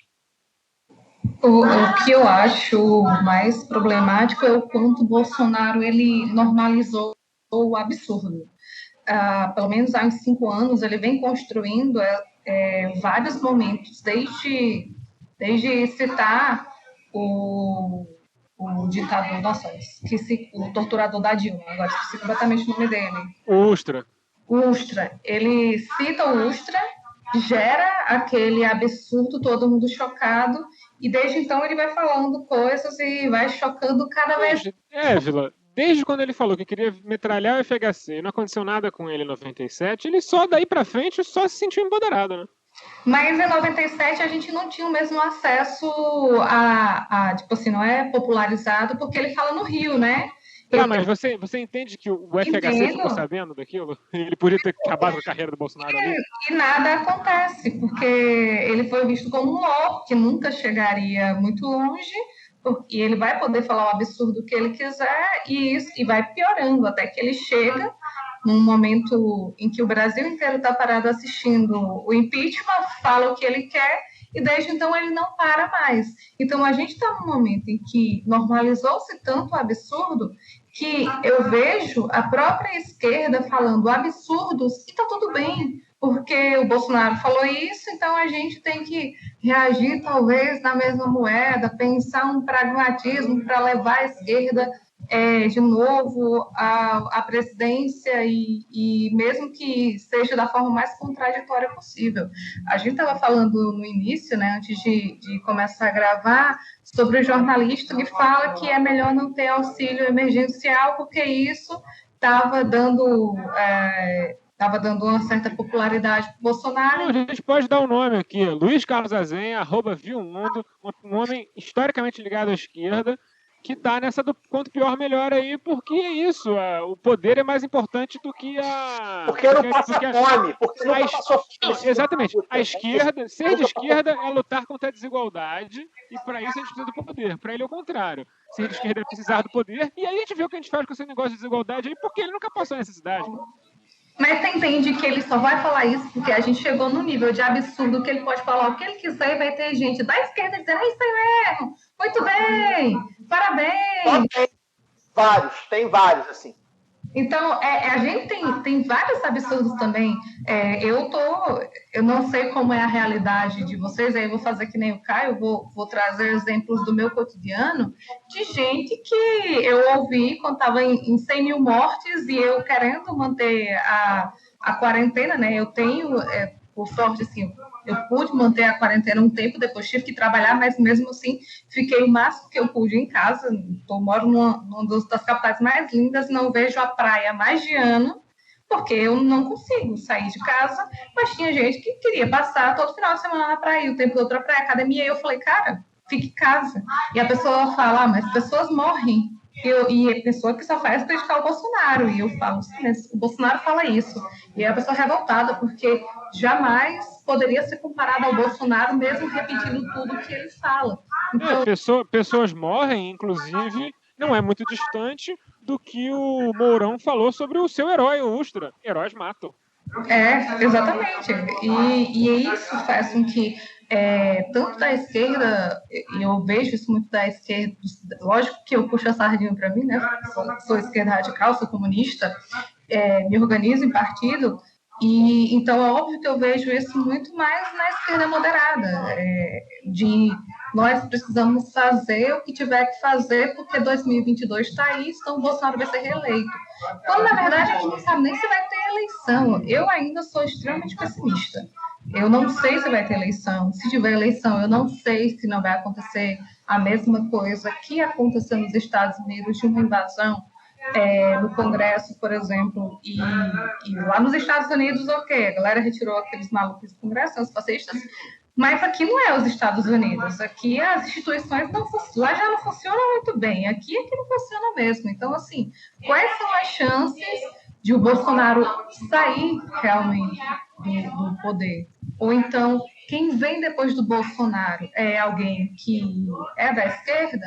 Ou vai ser um Luciano Huck?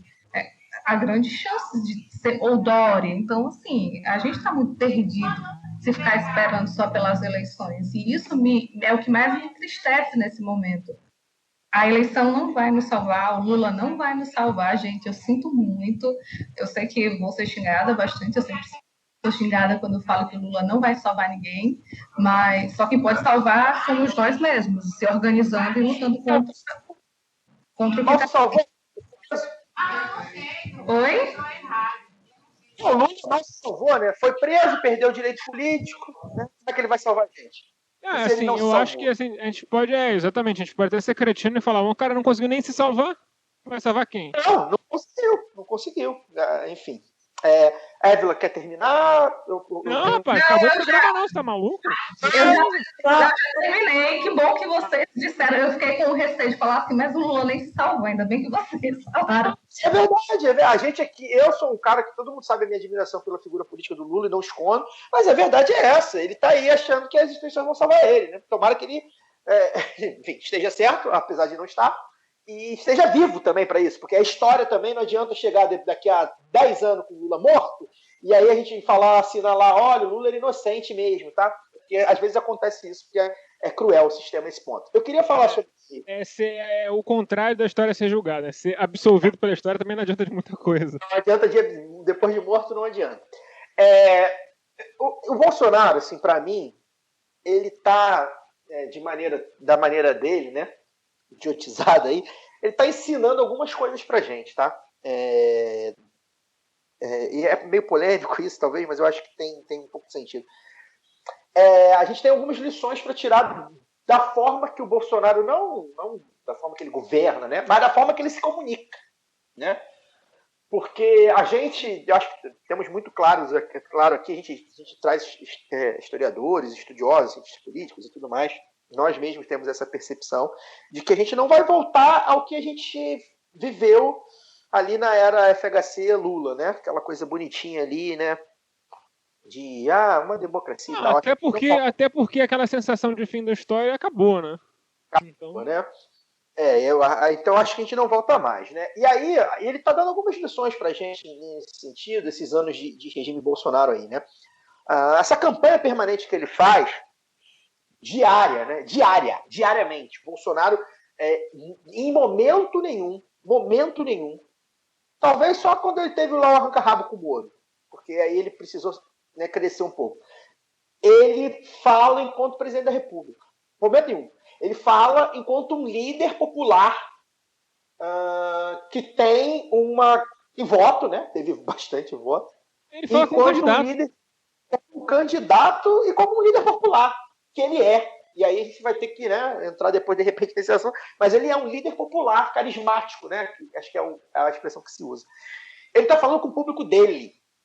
E ele, em momento nenhum, enquanto presidente, e talvez até antes, ele arredou o pé no que ele achava e no que o público dele queria ouvir. Em momento nenhum, o Bolsonaro se desdisse em termos ideológicos, vamos dizer assim. Né? Ele desdisse várias coisas, né? Mas conforme a onda foi, né, da cloroquina, ele falou lá e tal, mas né, aquilo ali é medido, né? É medido. As palavras são medidas. Eu nunca disse para tomar cloroquina. Eu só dizia que poderia tomar cloroquina, né? O querer e o poder, né? Isso é medido. Porque na hora que o povo vai defender ele, né, que tem a parte da galera que vai defender ele, é isso que eles falam, tá, gente?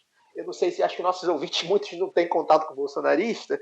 Eu acabo tendo mais indiretamente hoje, graças a Deus, diretamente nem tanto. Mas é isso que acontece, né? É isso, são os detalhes do discurso, né? Da ortografia, do português, né? Do discurso, das palavras, né? E ele não arredou, né? Eu acho que a gente começou a normalizar o absurdo da pandemia quando a gente começou a contar os corpos e a gente começou a se preocupar. Eu senti isso muito, assim. A gente começou a se preocupar quando passava de 1.000. Eu acho que ali a gente perdeu o controle completamente de uma disputa de narrativa. Aí a culpa não é nossa, gente. A culpa não é nossa. A gente precisou trabalhar, a gente, né, é brutalizado, como a gente costuma dizer aqui, né, a gente é massacrado diariamente, né? De todas as esferas, da classe média, alta, de esquerda, até o povo trabalhador, né? Que não necessariamente é ideologicamente alinhado à esquerda, mas é um trabalhador e tal. A gente se acostuma mesmo, né?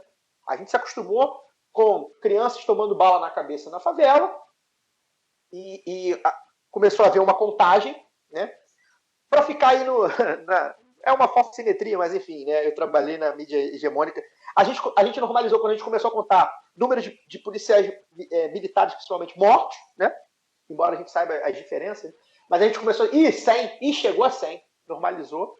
E na pandemia, a gente normalizou quando a gente começou a falar que estava chegando ou que passou de 1.000.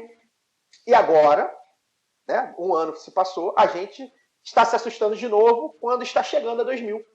Ou vai passar de 2.000, provavelmente, nos próximos dias. Né? E isso pode chegar a 5.000, a 10.000 mortes diárias. Né? Isso aí virou número. Né? Aí a gente acabou ali dando uma tônica que citava 800 mortes por dia, né? diminuiu. A média móvel, sei lá o que, trimestral do caralho é 4, semestral não, trimestral lá no IBGE. A média móvel semanal, né? Pô, diminuiu e tal. Só que, caralho, isso significa que, 200 pessoas a menos morreram, né? 800 pessoas ainda estavam morrendo, né? Sabe o que isso parece? Vou falar de um outro genocídio, já que a gente está no tema, esse é o tema do programa, né? O genocídio sérvio na Bósnia tem um episódio que é o massacre de Srebrenica, ou Srebrenica, como se fala em português, onde mais de 8.000 pessoas foram mortas meio que simultaneamente numa vala.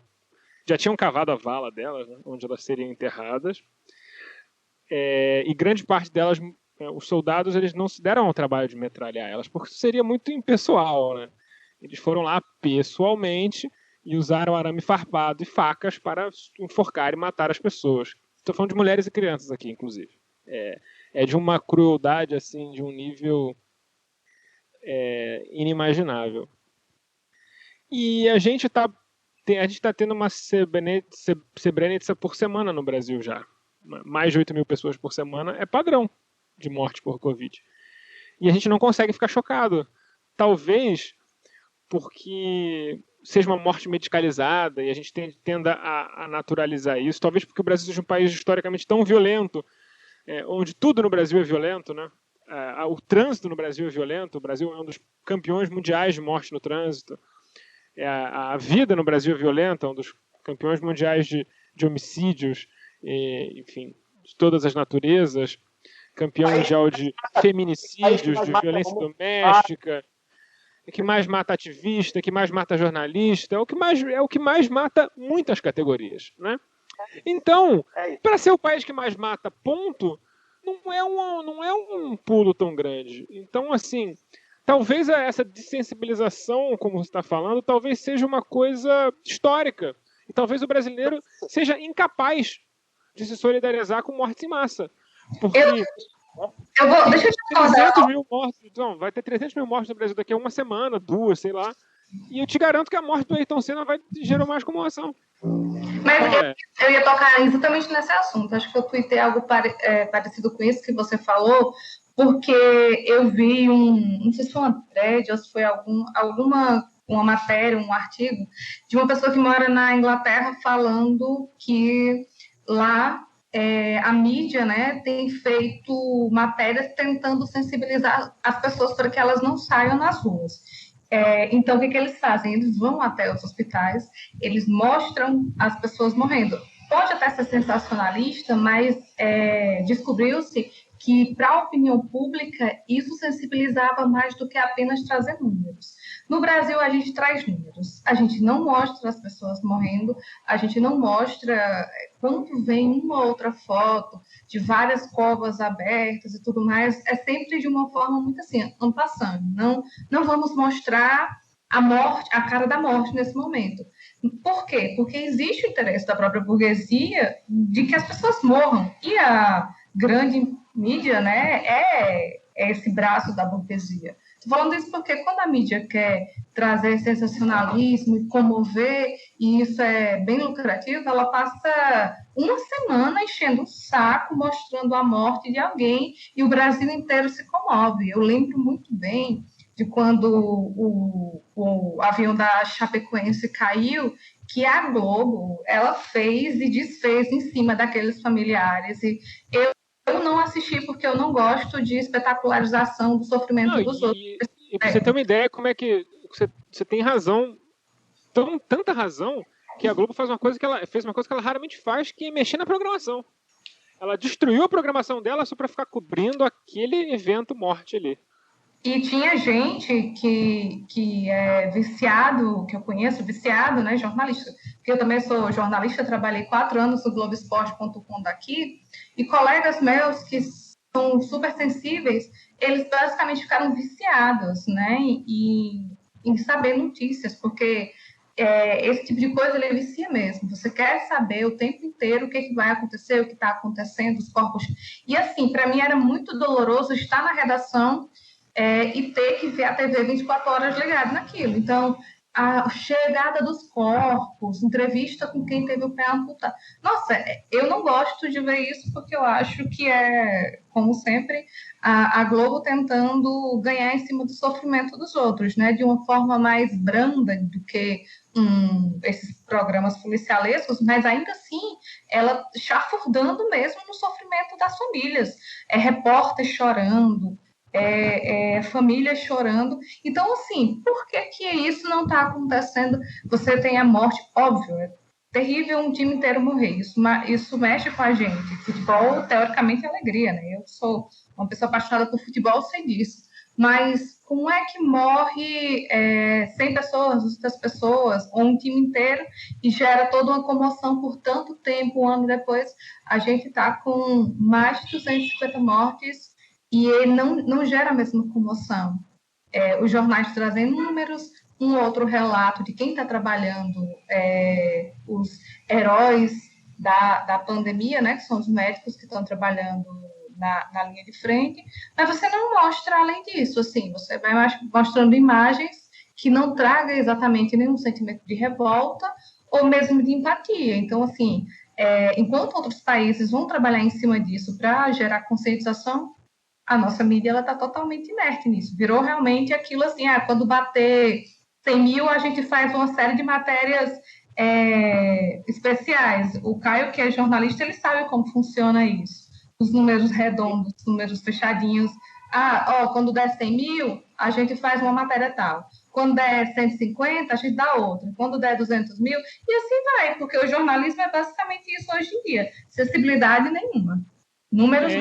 Eu queria falar sobre uma coisa muito importante que você puxou dos heróis aí, que é um ponto meio à parte, então eu vou falar agora e vou interromper o Caio. Essa narrativa dos heróis do serviço médico e tudo mais, tem uma outra narrativa, tem um outro grupo de heróis aí que eu acho que são até mais sacaneados do que o pessoal do sistema médico. Que esses, pelo menos, são prioridade em vacina. Alguns, pelo menos, uma porcentagem razoável tem bons salários e tal. Mas eu queria falar dos entregadores, dos funcionários de mercado, de hortifrutis da vida, de digamos assim, serviços essenciais, dos lixeiros, dos maqueiros, que esses sim ganham muito mal. Essas pessoas são chamadas de serviços essenciais, são os heróis e tal. Mas já perguntaram para elas se elas querem ser heróis? Porque assim, o que é o herói? O herói é o cara que se sacrifica, né? Então, eu estou dizendo para você, olha, vá lá, garoto, você é um herói, se sacrifique por nós. Isso é de uma crueldade, isso é de uma perversidade com as pessoas, absurda, né? Porque eu estou dizendo que essa pessoa, ela precisa se sacrificar por mim. A sociedade, entre aspas, clama por esse sacrifício. Então vá lá, seu entregador, fique 20 horas na rua entregando supermercado para as pessoas, porque a gente precisa. E o seu corpo, ele é matável, ele é morrível, ele é perecível. Então é você que vai fazer isso. Isso é de uma crueldade tremenda. Falta muita reflexão sobre isso, inclusive na esquerda, sobre essa crueldade, sobre essa desumanização dos, entre aspas, trabalhadores essenciais.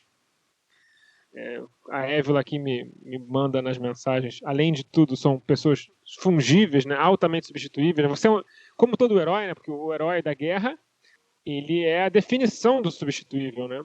Inclusive na guerra moderna, o armamento ele vai evoluindo cada vez mais para que o soldado seja cada vez mais dispensável, que ele precisa de cada vez menos treinamento para ter o mesmo nível de letalidade. E eu não vou entrar numa parte militar aqui, porque seria chato. Mas essa é a coisa já. Fazendo a citação aqui, tem uma música do Ira, dos anos 80, chamada Receita para se fazer um herói. E eu não vou entrar aqui na letra completa, mas o último verso é serve-se morto. Mas a gente está vendo que essa crueldade, ela não... Eles usam essa crueldade como uma oposição ao bolsonarismo, é uma loucura. Porque, no fundo, é a mesma ideologia. É a mesma ideologia de que o corpo pobre, de que o corpo desprovido, ele é sacrificável. O Bolsonaro está sacrificando eles ativamente. Os liberais, grande parte de uma certa esquerda progressista. Não é algo que eu tenho visto também, e é algo que eu não tenho falado na internet. Eu deveria falar mais, eu ando muito ocupado, ando meio afastado da internet. A gente vê o Galo lá, o entregador, falando sobre a realidade, e a gente pensa do ponto de vista econômico, e não do ponto de vista social, do ponto de vista humano. A gente também tem essa dificuldade, e eu me incluo nessa autocrítica. Porque a primeira coisa que a gente pensa é, pô, os caras ganham mal, sacanagem, né? Mas a resposta certa é, que merda de sociedade que a gente vive, na qual, primeiro, pandemias são possíveis. A gente vive numa organização urbana péssima, difícil de se isolar, casas muito cheias, como já citamos aqui, ou mesmo em bairros onde isso não é um problema, como o bairro onde eu moro, um bairro de classe média. Mesmo assim, a organização urbana dele é bem ruim, porque a gente vive numa sociedade carrocêntrica, onde a circulação de pessoas é prioritariamente feita por carros. Então, quando as pessoas tentam se isolar, você fica preso no seu carro, em vez de, por exemplo, você poder ter a rua fechada e você poder caminhar pela rua, fazer o que você tem que fazer com um distanciamento social respeitado. E mil maneiras que podiam ter sido pensadas para evitar o fluxo de pessoas exacerbado, porque, óbvio, não dá para sobreviver com o mercado fechado. As pessoas não têm, na urbanidade, a capacidade de plantar a própria comida. Então, é uma necessidade, de fato. Mas como minimizar esses riscos, né? Como a gente pode flexibilizar as coisas? Em nenhum momento a gente refletiu sobre isso. A gente pode refletir do jeito mais, capitalismo é uma merda. Mas existe uma série de coisas menores que a gente deveria pensar e uma série de soluções que a gente deveria pensar.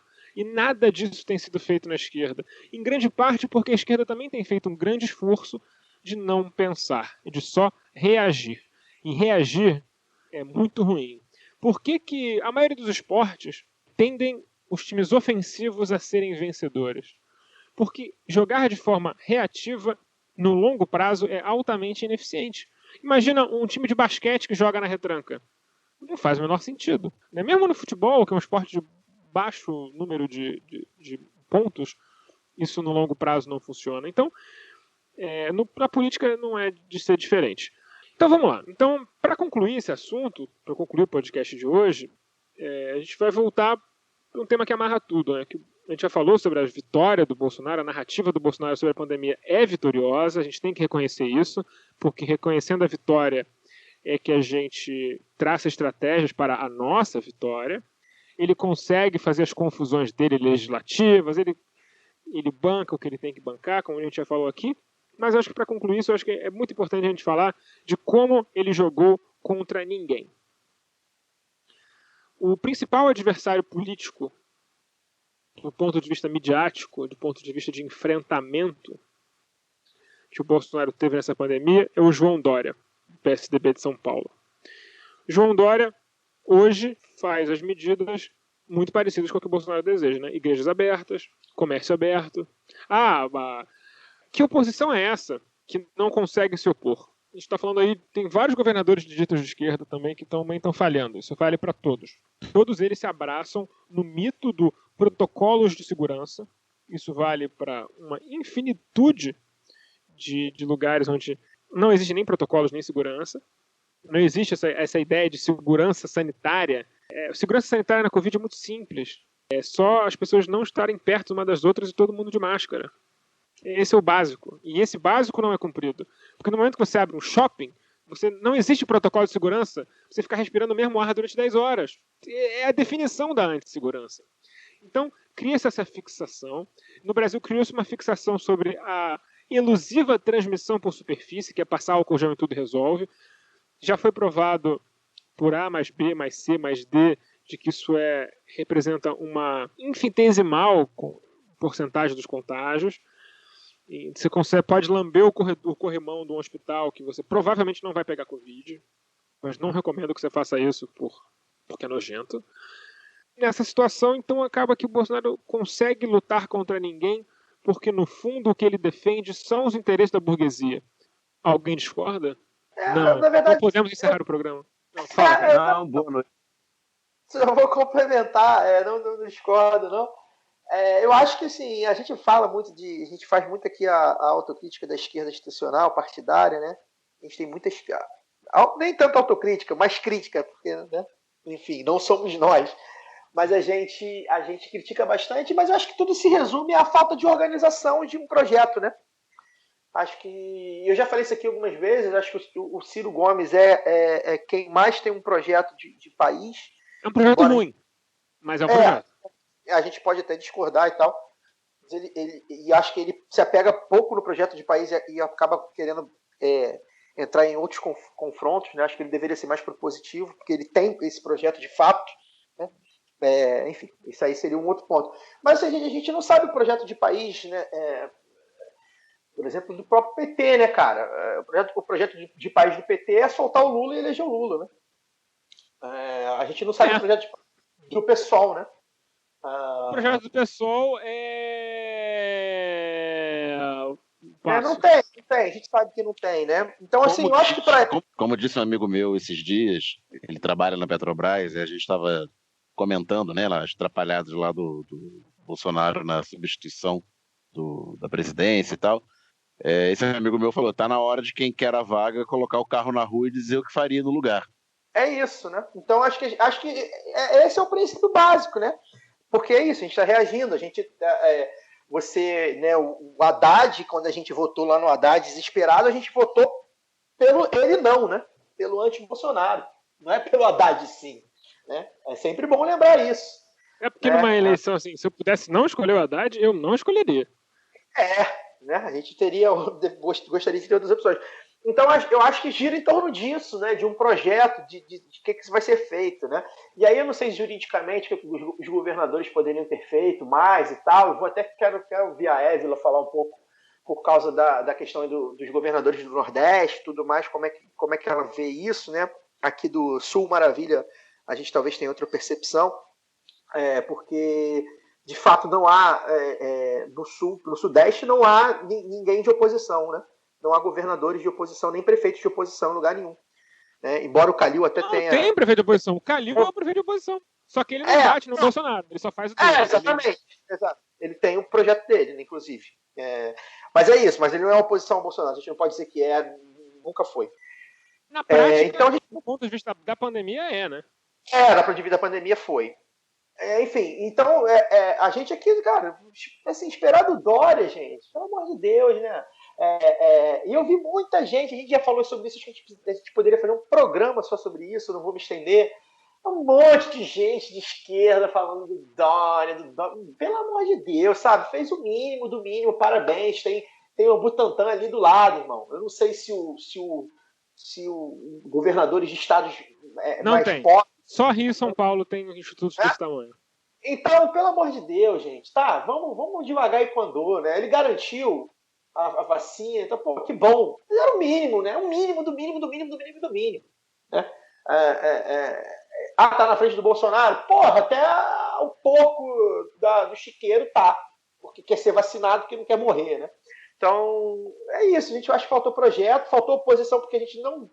E aí eu quero que a Évila fale sobre o Nordeste, talvez ela tenha uma visão um pouco mais como está lá, né? Acho que a gente acaba deixando passar muita coisa que acontece lá mesmo, e isso é importante ouvir alguém que está lá.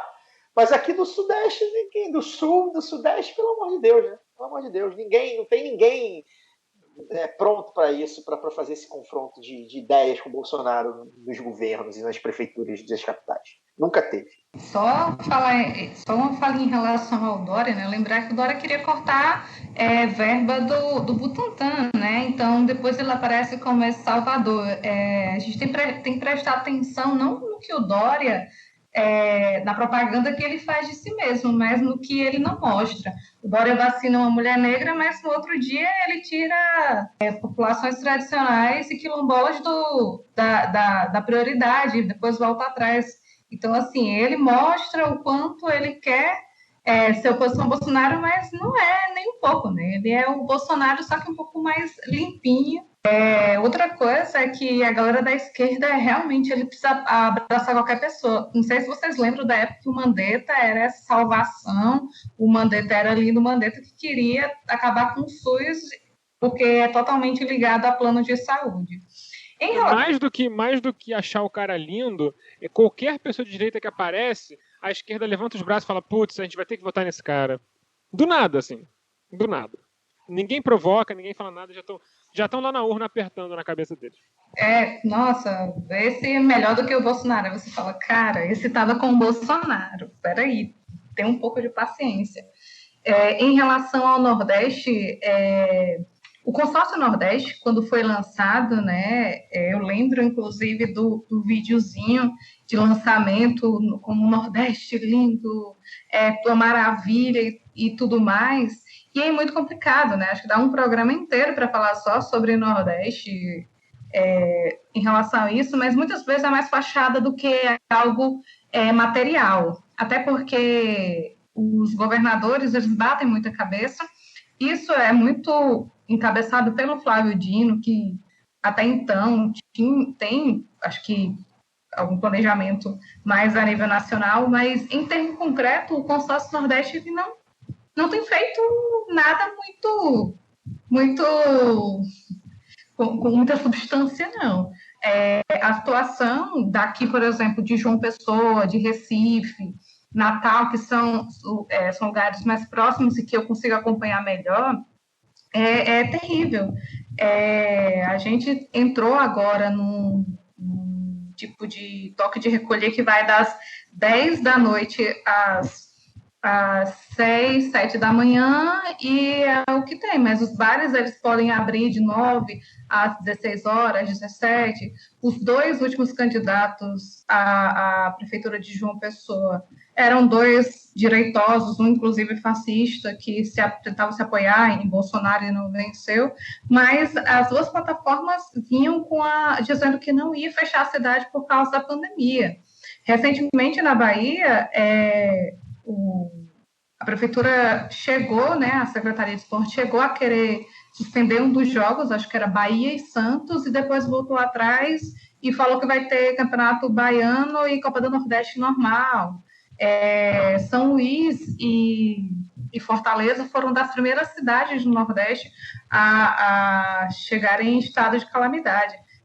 Saiu uma notícia, não sei se foi hoje ou ontem, falando que Fortaleza vai ter um pico gigantesco agora em abril, né? Que a contaminação vai ser de 12 a 22 de março, porque as pessoas continuam aglomerando, porque nada está sendo fechado, e assim vai. Não tem realmente nada sendo feito, assim, diferente do que o governo... Lógico que eles não são irresponsáveis ao ponto de dizer que é uma gripezinha, mas em termos de ações efetivas, aquela que se espera da esquerda, de fechar as cidades e promover algum tipo de, sei lá, de salvar vidas mesmo das pessoas, você não tem. Então, assim, o consórcio do Nordeste mesmo, ele é algo mais simbólico do que algo concreto. Dizer assim, o consórcio do Nordeste fez essa ação para barrar, fez oposição ao governo do Bolsonaro. Entre aspas, já chegou alguns momentos que eles se reuniram com o Bolsonaro. É muito complicado, porque, infelizmente, a forma como o Brasil é feito, você é governador, você vai ter que conversar com o presidente, porque senão você não recebe verba. Enfim, não tem essa oposição como eles tentam mostrar, não, só para dizer isso. Até porque o governador da Bahia, né, é chamado de Bolsonaro do PT. Acho que vocês devem... Com razão. Porque, né, quando a polícia militar lá de Salvador atirou em 12 garotos da periferia, ele disse que, às vezes, o policial, o PM, é como um artilheiro na frente do gol, que, às vezes, ele erra. E isso não é algo... Não, eu acho que ele falou que o artilheiro na frente do gol tem que fazer o gol. Acho que é uma coisa do tipo assim, ele tava batendo palma pelo massacre do Cabula. Isso, mas ele fala que às vezes erra, às vezes tem que fazer o gol, alguma coisa assim, que é um vídeo, ele não é algo que a gente está inventando sobre. Então, tem que ter... Eu sempre costumo falar isso, acho que falei isso também quando a gente fez fez no Baião de 2, só sobre as eleições, que se acredita muito que o Nordeste é progressista e vai salvar o Brasil porque votou no PT. Mas não é bem assim. O Nordeste nem é petista, o Nordeste é lulista, que essa ideia de que Lula vai salvar as pessoas, mas não há uma ligação com o partido exatamente. Então, como eu falei, dá muito pano para manga. Talvez um dia a gente possa falar só sobre o Nordeste, sobre as contradições e as complexidades do Nordeste, mas aqui ninguém vai salvar o Brasil, não. Assim, a gente não vai conseguir, no máximo, assim, nem salvar, porque a fome já voltou com tudo ao Nordeste e a gente está numa situação muito, muito, muito crítica. Quando eu acho que foi o Caio falou alguma coisa sobre o FHC, que foi um pouquinho melhor, para o Nordeste, não. A gente tem Voltou a luz os caralho, porra. A gente tem relatos, assim, de que quando pensa em ditadura militar, quando pensa em FHC e tudo mais, o que mais se fala é sobre o êxodo, a migração do pessoal do Nordeste, principalmente do sertão. Eu sou sertanejo, de uma cidade a 5 horas de João Pessoa, e a questão da fome é algo muito sério. Em 2018, se não me engano, foi 2019, eu fiz uma matéria, eu ganhei um edital da agência pública para falar sobre fome. E quem quiser se interessar, tem essa matéria, que é A Fome Volta ao Sertão. E lá eu entrevistei algumas pessoas da parte mais pobre da cidade de Pombal, que foi vista em 2015 como a cidade modelo, porque tinha conseguido chegar mais próximo do objetivo do milênio, que inclusive é a minha cidade, a cidade também de Celso Furtado.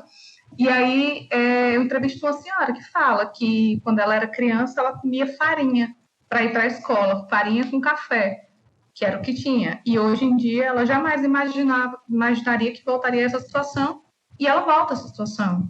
12 anos depois, muita gente voltou a pedir comida de porta em porta. Então, assim, a questão da fome, ela é muito real. E quando a gente fala assim, mas os governadores são progressistas, eles vão fazer diferença em termos concretos, não é bem assim.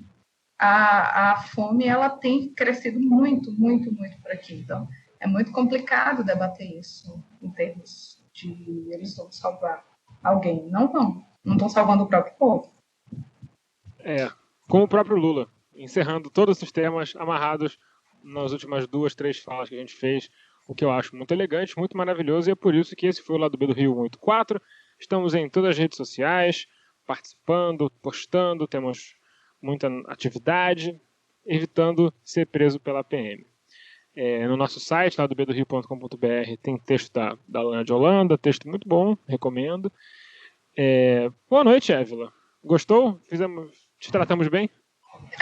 Vocês são maravilhosos. Eu me sinto um pouco mal porque eu acho que eu falei mais do que o Daniel, né? Mas... Não, você falou bem. Falou bem. Daniel sempre se orgulha de ser o minimalista. Você veio para falar. Enfim, eu adorei. Infelizmente não tem o Fagner, que eu adoro o Fagner. Acho ele maravilhoso, mas vocês também, adoro vocês e aquele momento, né? E até citar um lado B do Rio que eu ouvi do Vadir, eu acho que é Vadir Damus, né? Que ele faz uma crítica maravilhosa a tudo, e eu acho que o PT deveria ouvi-lo mais vezes, é um programa muito bom. Então, assim, eu sou ouvinte do lado B, então para mim é bem emocionante estar aqui hoje conversando com vocês. Emocionante nada, deu show. Boa noite, Caio. Agradecer a presença da Évila, né, que participou aí com a gente. Acho que traz aí um novo olhar, a gente que está tentando aí mostrar novos olhares, não só femininos, mas também de outras regiões e tal, novos sotaques, né? Acho que o papel da mídia independente é esse, né?